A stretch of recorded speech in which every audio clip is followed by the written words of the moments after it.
Bonjour mes frères et sœurs, je me présente la sœur Marie-France.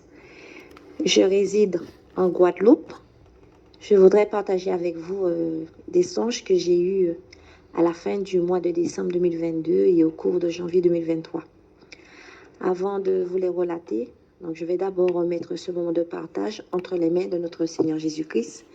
Puis je lirai le livre de Joël, le chapitre 2, les versets 1 à 17. Mon âme bénit l'Éternel, que tout ce qui est en moi bénisse son Saint-Nom. Mon âme bénit l'Éternel et n'oublie aucun de ses bienfaits. Père éternel, je remets ce moment de partage entre tes mains. Que tout ce que je dirai vienne de toi, afin que mes frères et sœurs soient grandement fortifiés. S'il te plaît, Père, réveille-nous de nos sommeils spirituels. Visite toute ta créature, afin qu'elle soit touchée et sauvée par le message de la sanctification.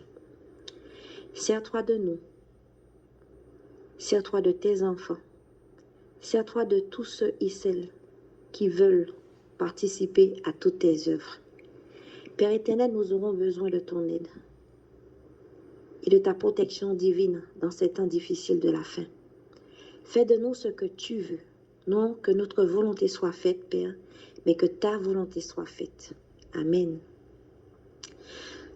Je vais lire la parole de Dieu avec respect et considération. Le livre de Joël, le chapitre 2, le verset 1 à 17. Sonnez de la trompette en Sion, faites-la retentir sur ma montagne sainte. Que les habitants du pays tremblent, car le jour de l'Éternel est proche. Jour de ténèbres et d'obscurité, jour de nuée et de brouillard. Il vient comme l'aurore se répand sur les montagnes. Voici un peuple nombreux et puissant, tel qu'il n'y a jamais eu, et qu'il n'y en aura jamais dans la suite des âges. Devant lui est un feu dévorant et derrière lui une flamme brûlante. Le pays était auparavant comme un jardin d'Éden, et depuis c'est un désert affreux, rien ne lui échappe. À les voir, on dirait des chevaux, et ils courent comme des cavaliers. À les entendre, on dirait un bruit de chars sur le sommet des montagnes où ils bondissent. On dirait un pétillement de la flamme du feu. Quand elle consume le chaume, c'est comme une armée puissante qui se prépare au combat. Devant eux, les peuples tremblent, tous les visages pâlissent. Ils s'étendent comme des guerriers. Ils escaladent les murs comme des gens de guerre. Chacun va son chemin sans s'écarter de sa route. Ils ne pressent point les uns les autres. Chacun garde son rang. Ils se précipitent au travers des traits sans arrêter leur marche. Ils se répandent dans la ville, courent sur les murailles, montent sur les maisons, entrent par les fenêtres comme un voleur. Devant eux, la terre tremble. Les cieux sont ébranlés. Le soleil et la lune s'obscurcissent, et les étoiles retirent leur éclat. L'Éternel fait entendre sa voix devant son armée, car son camp est immense, et l'exécuteur de sa parole est puissant. Car le jour de l'Éternel est grand, il est terrible, qui pourra le soutenir? Maintenant encore, dit l'Éternel, revenez à moi de tout votre cœur, avec des jeûnes, avec des pleurs et des lamentations. Déchirez vos cœurs et non vos vêtements, et revenez à l'Éternel votre Dieu, car il est compatissant et miséricordieux, lent à la colère et riche en bonté. Et il se répand des mots qu'il envoie. Qui sait s'il ne reviendra pas et ne se repentira pas, et s'il ne laissera pas après lui la bénédiction, des offrandes et des libations pour l'Éternel votre Dieu. Sonnez de la trompette en Sion, publiez le jeûne, une convocation solennelle. Assemblez le peuple, formez une sainte réunion, assemblez les vieillards, assemblez les enfants, même les nourrissons à la mamelle. Que l'époux sorte de sa demeure et l'épouse de sa chambre. Qu'entre le portique et l'autel pleurent les sacrificateurs, serviteurs de l'Éternel, et qu'ils disent, Éternel, épargne ton peuple. Ne livre pas ton héritage à l'opprobre, aux railleries des nations. Pourquoi dirait-on parmi les peuples, où est leur Dieu? Amen. Alléluia. Avant de commencer à vous raconter ce songe, j'aimerais dire à tout le peuple de Dieu, les rétrogrades, à tous ceux qui n'appartiennent pas encore au corps du Christ, de se faire violence pour entrer dans le royaume des cieux. Rachetons le temps car les jours mauvais arrivent à grands pas. Ces révélations ne sont pas pour moi seul, mais aussi pour tous ceux et celles qui font partie du peuple de Dieu. Je sais que l'homme d'aujourd'hui, ils aiment entendre des choses agréables à l'oreille, vivre normalement, loin des conflits et des soucis de la vie. Mais que nous le voulions ou pas, Dieu a fixé un temps pour chaque chose. Un temps pour la nation, un temps pour nous les hommes, un temps pour tout type de situation. Tous ceux qui appartiennent à Christ savent dans quel temps nous vivons. Il vous suffit de lire le livre de Matthieu, le chapitre 24. Ce que je vais dire me donne des frissons. J'ai vécu cette épouvante. Et moi, ma prière quotidienne, Seigneur Jésus, aie pitié de nous. Ne nous oublie pas, nous tes enfants. Pardonne-nous, Père éternel. Je sais que nous avons sali ta création, Père éternel. Mais s'il te plaît, Père, aie pitié de nous. Ne nous oublie pas, Père éternel. Protège-nous. Ça, c'est ma prière de tous les jours. Alors, ces révélations ne viennent pas de moi, mais du Père. Je n'ai rien ajouté, ni retranché. Donc, je vais essayer d'être, bref, le plus simplement possible. Je vais employer des mots simples aussi pour que tout le monde puisse comprendre. Juste une petite parenthèse. Dieu s'est servi de la bouche de mon fils pour que j'enregistre cet audio. Parce qu'à chaque fois, je remettais ces enregistrements au jour suivant. Donc, je ne comprenais pas l'attitude de mon fils. Il s'exprimait avec autorité. Et je me disais, mais pourquoi me parlait-il comme ça? Je ne comprenais pas. Et puis, à travers ce qu'il me disait, mais je comprenais de quoi il s'agissait. Donc, je me suis levée et j'ai commencé à faire ce qu'il faut faire. Alors, ce jour-là, notre Père qui est dans les cieux, il ne m'avait pas raté. C'est à ce moment-là que j'ai compris que mon Père voulait que je me fasse violence pour que je puisse vous transcrire tous ses rêves. Que Dieu vous bénisse, mes frères et sœurs. Donc, excusez-moi. L'après-midi du mardi 27 décembre 2022, vers 14h50, j'étais tellement fatiguée. Je me suis assoupie un instant et je me suis réveillée vers 15h15 parce que j'avais regardé mon portable. Et maintenant, je vais vous relater ce rêve. Donc, je me suis vue dans une salle de formation pour adultes. Il y avait un intervenant qui posait diverses questions, donc tout le monde participait aux différents débats. Alors, d'un coup, je me suis vue à l'extérieur du bâtiment. Tout semblait normal et paisible. Les gens discutaient entre eux, celui-ci sortait du travail, il y en a d'autres aussi qui rigolaient. C'était comme un jour vraiment ordinaire. Puis, il y eut de l'agitation. Je ne comprenais pas. Les gens criaient de partout. Les gens criaient de peur. Les gens s'enfuyaient. Tandis que moi, je regardais ce spectacle. Et là, j'ai reçu dans mon cœur un message qui me faisait comprendre de quoi il s'agissait. Portez bien attention, mes frères et sœurs. Une maladie pire que le coronavirus s'en vient sur la terre. Je me reprends. Une maladie pire que le coronavirus s'en vient sur cette terre.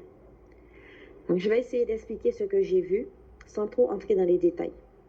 Alors, comme je vous le disais précédemment, donc quelque chose s'est produit. Je ne peux pas vous expliquer ce qui s'est produit, mais moi, ce que j'ai vu des personnes commencé à changer. Ils sont devenus comme des zombies. Et les gens normaux, eux, couraient. Ils voulaient s'échapper. Et ce que je trouvais étrange, les infectés couraient vers les non-infectés. Et s'ils t'attrapaient ou te mordaient, tu devenais comme un zombie. Et ces zombies-là, ils avaient un flair pour sentir la chair fraîche. Personne n'était à l'abri. Les gens criaient de partout. On entendait des cris dans les maisons, dans les rues, partout où les gens se cachaient, on les retrouvait. C'était comme dans un film d'horreur de morts vivants. Mais moi, quand je vis ce spectacle, j'ai eu tellement peur. Je me suis enfuie. Mon cœur battait à la chamade. J'étais tellement effrayée. Je devrais tout faire pour m'enfuir loin de ces zombies. Alors, je me suis dirigée dans un bâtiment, vers la salle de formation. J'ai fermé la porte. Je me suis rendu compte qu'elle n'avait pas de serrure, cette porte. Pas de poignée, pas de bâton, rien pour solidifier ou pour fermer cette porte. Je me disais, mais comment allais-je faire pour pouvoir m'enfuir et me mettre en sécurité? Il n'y avait rien pour fermer cette porte ou pour la bloquer. Puis, j'ai vu 2 loquets sans les verrous. Donc, je me disais, mais comment allais-je faire pour bloquer cette porte? Il n'y avait rien autour de moi et le danger était imminent. Mes frères et sœurs, je priais. Je priais mon Père dans les cieux et votre Père. Et je vis un feutre rouge. Je ne sais comment il s'est retrouvé là. Je l'ai attrapé. Je l'ai mis dans les loquets. Je sentis que la porte était bien fermée et bloquée. Et c'est à ce moment-là que je me suis sentie en sécurité. Après, je me suis dirigée vers une seconde salle. Il y avait 2 hommes qui discutaient entre eux. J'ai hésité d'entrer. En les observant, j'ai vu qu'ils étaient normaux, alors je suis rentrée dans la salle et j'ai fermé à d'ouvrir la porte sans difficulté. Alors, je me suis sentie en sécurité, loin des agitations, et d'autant plus je n'étais pas seule, j'étais avec 2 hommes avec moi, donc cela m'a un peu apaisée. Donc parmi ces 2 hommes-là, donc il y avait un noir qui a quitté définitivement la France et venir s'installer en Guadeloupe. Donc je lui disais, tu as de la chance, toi. Tu as eu le temps de sortir de la France. Et à lui de me répondre, oui, j'ai eu de la chance. Alors dans sa conversation, il me disait, eh oui, j'ai eu le temps aussi de faire sortir mon fils de la France. Et à moi de lui répondre, eh oui, il a de la chance, ton fils. Mes frères et sœurs, cette situation était tellement réelle. J'étais tellement effrayée. Je la vivais, moi, cette situation. J'étais en France et je la vivais. Dans la salle de formation, dans cette salle de formation, je me sentais en sécurité. Mais nous savons que la sécurité se trouve en Jésus-Christ. Et je le remercie. Je le remercie. Parce que grâce à lui, il m'a protégée. Et je lui rends toute la gloire. Que Dieu nous vienne en aide. Prions les uns avec les autres. Et prions aussi pour les autres. Que Dieu ait pitié de nous. Fin de ce rêve. Le vendredi 30 décembre 2022, vers 5h30 du matin, donc dans ce rêve, j'irai aussi à l'essentiel, parce que sinon il y aura trop de détails. Donc la scène se passait en Guadeloupe, dans ma ville, au bas du bourg de Petit Canal. Avec quelques personnes, on discutait de choses et d'autres, sans trop d'intérêt. Puis, j'entendis à plusieurs reprises le son d'une corne. Je me tournai pour chercher d'où venait ce grand bruit, mais ceux qui étaient à proximité de moi ne l'entendaient pas. Je leur posai la question, mais restais sans réponse. Alors je me disais, mais Seigneur, mais qu'est-ce que c'est? Qu'est-ce qui se passe? Mais j'entendais ce bruit, il était très, très, très, très, très fort. Je courais et j'aperçus quelques personnes qui, eux aussi, ont entendu le son de la corne. Donc, on s'est dirigé dans la direction où on entendait le bruit. Nous étions en hauteur, comme si nous étions sur une montagne. Et là, je vis dans le lointain aussi le rassemblement de plusieurs nations et quelques personnes sortirent de ces nations. Eux aussi couraient en direction de ce rassemblement. Je vis des blancs, des asiatiques, des noirs, etc. Mes yeux s'ouvraient, je pouvais tout distinguer de là où j'étais. Je voyais tout. Alors, quand on s'est rapproché, et là, on vit un spectacle de plusieurs événements apocalyptiques. Tremblements de terre, tsunami, famine, pauvreté, la mort de plusieurs personnes étendues sur la terre. J'étais effrayée, mes frères et sœurs, en voyant tout ça. C'était une désolation, mais une désolation. Oh Seigneur, je ne peux pas comprendre que nous allons vivre cette situation, Père éternel. Oh mon Dieu, mon Père, s'il te plaît, aide-nous, Père éternel. Nous aurons besoin de ton aide, Père éternel. S'il te plaît, aide-nous, Père éternel. Alors, ce qui a attiré le plus mon attention, je vis de grosses vagues en forme de chevaux aller dans une direction précise. C'était un spectacle terrible. Je me disais, mais personne n'avait aucun pouvoir d'arrêter le chevauchement de cette vague. Personne ne pouvait les faire dévier de leur trajectoire. Elle avait une mission à accomplir. Je me répète, personne sur cette terre ne pouvait arrêter cette vague en forme de chevaux. Puis je me suis réveillée. Comme d'habitude, je ne comprenais pas qu'est-ce que je faisais sur un lit. Parce que c'était une situation que je vivais réellement. Réellement, mes frères et sœurs.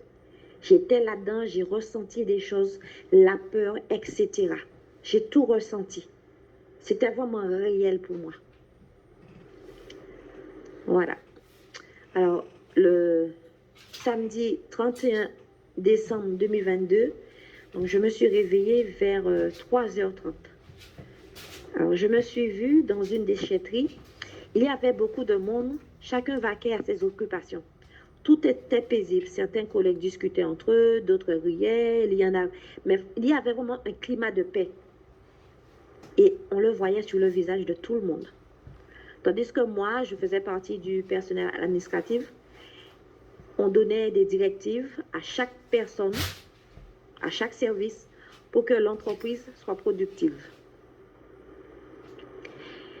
Je me rendais dans un service de tri, quelqu'un ayant de l'autorité me dit, arrête de te promener partout. Mais j'ai compris ce message. J'ai compris ce qu'il voulait me dire. Je vais garder pour moi, personnellement. Mais je vais vous dire moi ce que j'ai dit, intérieurement. Je me disais, je ne me promenais pas pour rien. Je devais tout faire. Tout faire. Avant que tout s'effondre. Tandis que j'étais dans mes pensées, mes frères et sœurs, il y a eu un grand, big tremblement de terre. Le bâtiment se fissurait. Tout le monde criait, courait dans tous les sens pour échapper à l'écroulement. Il n'y avait pas d'endroit pour se cacher ou se protéger. Tout s'effondrait. Il n'y avait pas d'issue, aucune porte de sortie. Je me reprends, aucune porte de sortie. Les gens criaient, j'ai vu des morts joncher le sol. Les gens se marchaient dessus. Moi aussi, je criais et courais pour m'échapper. Il n'y avait pas d'issue. Les gens tournaient en rond. C'était comme si on était dans un labyrinthe. Pas d'issue. Donc, dans ma précipitation, je me disais, oh Seigneur, comment allais-je faire pour m'en sortir? Et tandis que tout le monde essayait de se sauver, qu'est-ce que j'ai aperçu? Je vis une brèche s'ouvrir et vis l'extérieur du bâtiment. Et c'est à ce moment-là que je me suis dit, c'est le moment de sortir par cette brèche. Et là, je me dirigeais vers cette issue. Et là, j'ai vu quelques personnes s'enfuir. Quelques personnes parmi qui étaient dans le bâtiment s'enfuir. Et là, à ce moment-là, j'ai aperçu l'une de mes sœurs et l'un de mes frères en vie sortir aussi de la brèche. Et là, on était tellement contents. On était dans la joie. Franchement, on était contents. Et moi, j'ai remercié mon Père. J'ai dit, Seigneur, merci Seigneur. Tu as sauvé mon frère, tu as sauvé ma soeur. J'étais tellement contente, j'étais vraiment dans la joie. Et vous savez, c'était l'œuvre de Jésus-Christ. Qui d'autre que lui pouvait faire ce miracle? Ouvrir une brèche. Seigneur, merci, l'amour de ma vie. Merci. Quand nous nous sommes retrouvés dehors, je tenais juste à faire une petite parenthèse. La scène se passait en France. Et quand on est sorti de la brèche, il y a eu encore à nouveau un autre grand tremblement de terre. Tout s'effondrait. Tout s'effondrait. Tout s'effondrait, mes frères et sœurs. J'étais en France. Les routes impraticables, les maisons, les bâtiments fissurés, détruits de partout. Un spectacle vraiment de désolation. Je vivais ce tremblement de terre, mes frères et sœurs, doucement. Et cela a duré quelques minutes. C'est comme si Dieu voulait que je ressente les choses. C'était effroyable, un spectacle d'épouvante, des morts partout. Dans ce scénario apocalyptique, Jésus-Christ nous a encore sauvés, ma soeur, mon frère et moi. On s'est échappé de la catastrophe. Puis on s'est retrouvés dans un pays latino. Les gens nous regardaient, ils savaient que nous étions des rescapés de ce tremblement de terre. Ils nous posaient des questions sur ces événements et je les répondais. Mais dans mon intérieur, je me disais, mais pourquoi ces gens nous posent-ils autant de questions? Je les observais, ils étaient assis tranquillement chez eux. D'autres discutaient avec le voisinage, d'autres travaillaient, d'autres se promenaient dans les rues, d'autres dans leur potager et les enfants qui jouaient dans les rues, etc.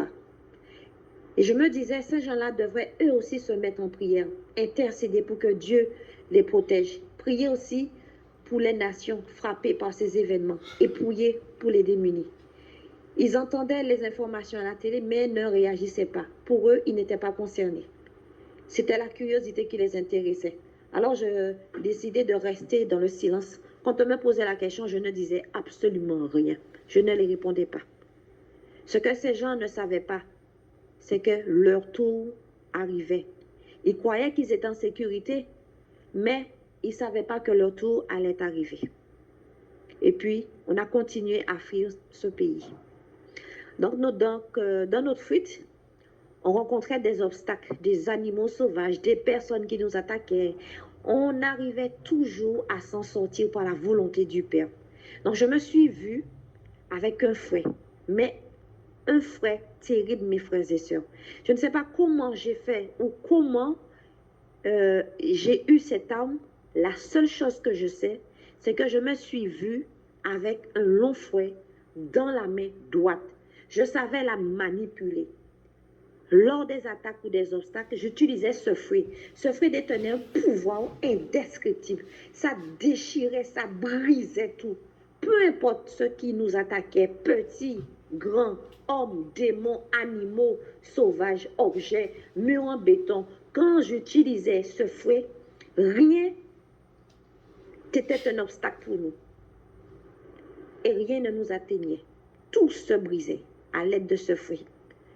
Ce qui m'a touché dans ce scénario, donc il y a eu des chiots qui aboyaient. Ils venaient vers nous. Donc j'ai pris le fouet, je le fouettais. Et là, à ce moment-là, sa peau se déchira. Et là, je vis le sang jaillir de sa blessure. Et il se mit à hurler de douleur. Mes frères et sœurs, j'ai ressenti la douleur. Et j'ai eu pitié de lui. J'avais tellement mal pour lui. Et cela m'a tellement touchée et émue. En général, je ne fais pas de mal, moi, aux animaux ni aux personnes. Mais là, je l'ai fait. Sans hésitation. Sans hésitation. Quand il y avait un mur et que nous voulions nous échapper, je prenais ce fruit et le mur se brisait en deux. Nous continuons à nous échapper et je me suis réveillée en me disant qu'est-ce que je fais encore sur un lit? Parce que pour moi, comme si je me le répète, c'était une scène réelle.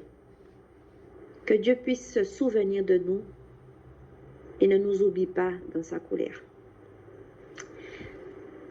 Le 13 janvier 2023, donc je me suis rendormie vers 5h40 et je me suis réveillée à 7h10, on va dire vers 7h10. J'étais dans une ville avoisinante de ma ville. Pour ceux qui connaissent la Guadeloupe, je suis originaire de la commune de Petit-Canal. Dans le rêve, j'étais dans la commune de Morne-à-l'Eau, près du lycée d'enseignement polyvalent de Richval. J'ai déposé mon fils à proximité du lycée parce qu'il avait un rendez-vous avec ses amis. Et là, j'ai aperçu un groupe de femmes qui, dans un petit hangar qui vendait de la pâtisserie. Mon fils s'est approché et discuté avec ce groupe. Puis, il vint vers mon véhicule avec dans la main une grande quantité de pâtisserie. Je me disais, mais pourquoi avait-il autant de pâtisserie dans les mains? Je ne comprenais pas. Donc, ces femmes me virent et m'appelèrent et puis je suis descendue de ma voiture. Je me suis avancée vers elles et là, je me suis rendu compte qu'il y avait sur la table tellement de diversité de pâtisseries, mais il n'y avait personne pour pouvoir les acheter. Et là, je leur posais la question, mais pourquoi avait-elle fait autant de gâteaux? Et l'une des femmes qui me répondait, c'est parce qu'il y avait un voyage organisé. Elle me remirent un sac plein de gâteaux et en contrepartie, je leur donnais une participation pour ce voyage. Je me disais tellement de gaspillage pour si peu de personnes. Puis je me suis retrouvée derrière le bâtiment. J'aperçus une piste d'atterrissage. Et normalement, cette piste d'atterrissage n'existe pas. D'accord? En réalité, ça n'existe pas. Au loin, je vis un petit avion prêt à atterrir. J'ai vu noter en gros caractère Air France sur l'avion. Quelque chose d'étrange se produisit.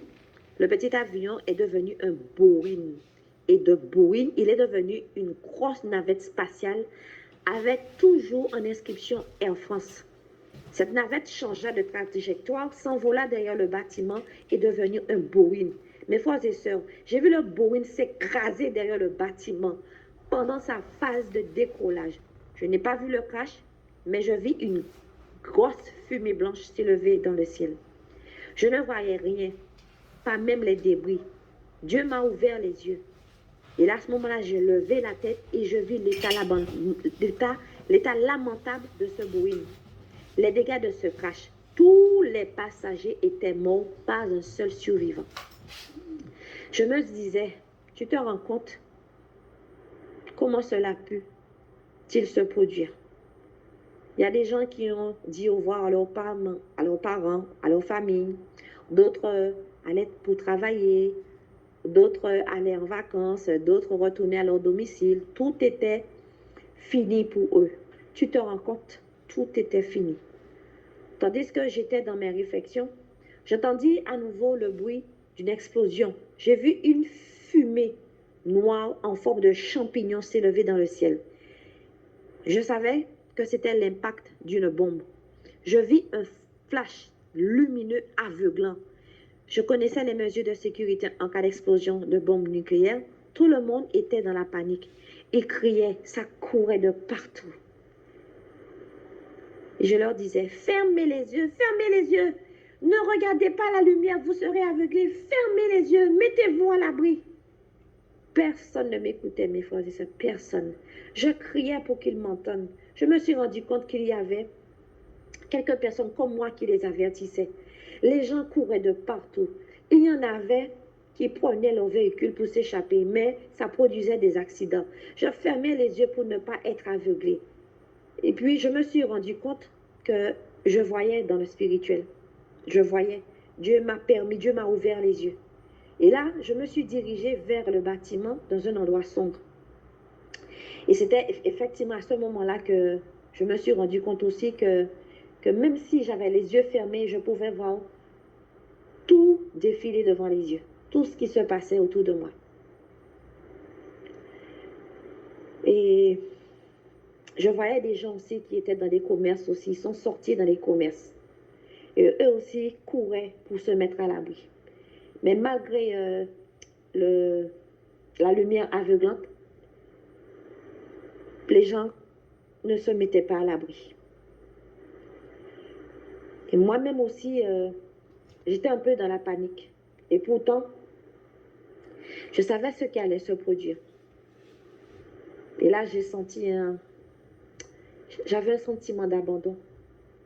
Et dans toute cette agitation, j'entendis ce chant merveilleux que je vais chanter. Alléluia, Alléluia, Alléluia, Alléluia, Alléluia, Alléluia,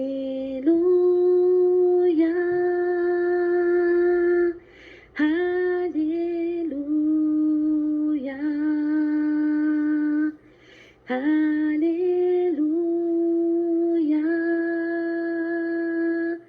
Alléluia.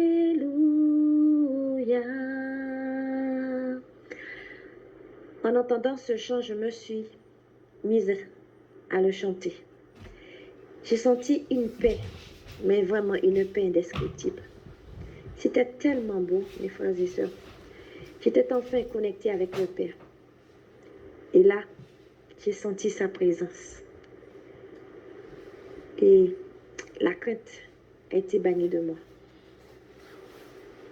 Je ne craignais plus rien. Je me suis agenouillée. Je levais les deux bras et je chantais Alléluia, Alléluia, Alléluia,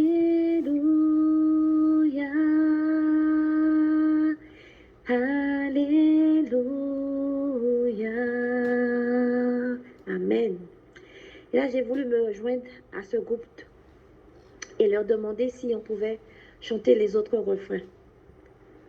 Et là, je me suis mise debout et je me suis mise à la recherche des chanteurs.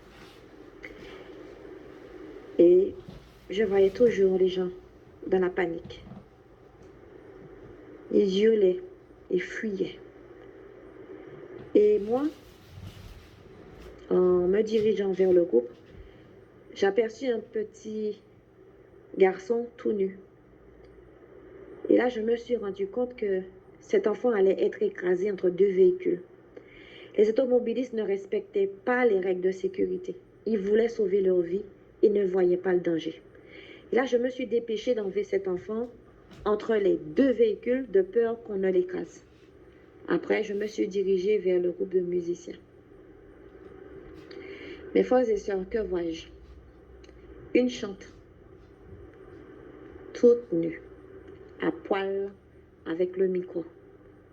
Et une autre, de très forte corpulence, vêtue de noir. Un guitariste, qui était le chef du groupe, et un pianiste. J'étais sidérée, mes frères et sœurs.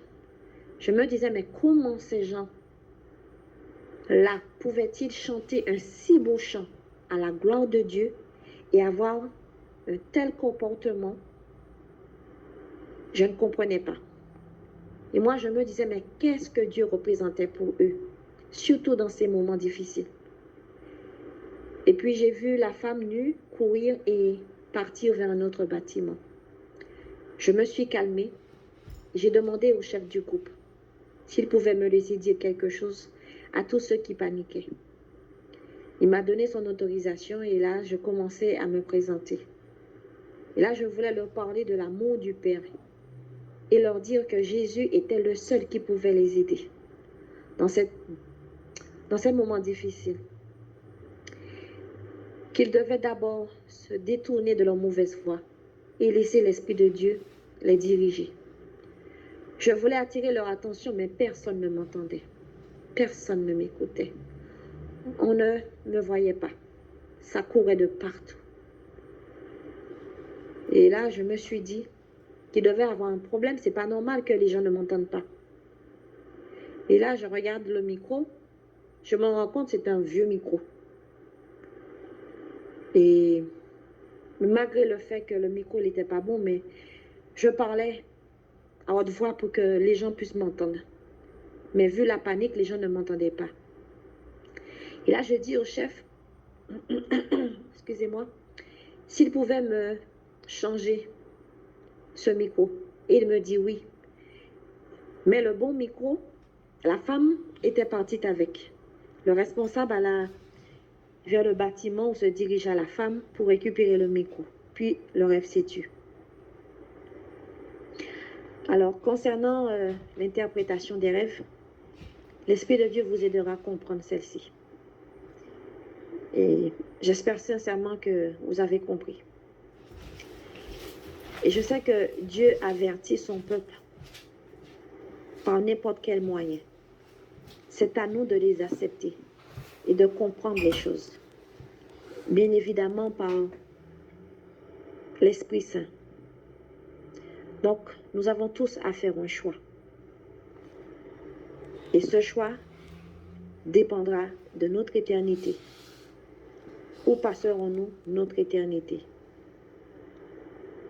En enfer ou au paradis? C'est vrai que nous avons sali la création de Dieu. On a sali la création de Dieu. Mais il est dit dans la parole de Dieu, ce que l'homme aura semé, c'est ce qu'il récoltera. Jésus-Christ ne nous a pas laissés orphelins, il nous a tout annoncé à l'avance, pour que nous ne soyons pas surpris des événements qui s'en viennent, de son jugement. Que Dieu ait pitié de son peuple et qu'il nous fasse miséricorde. Soyez bénis, mes frères et sœurs. Amen.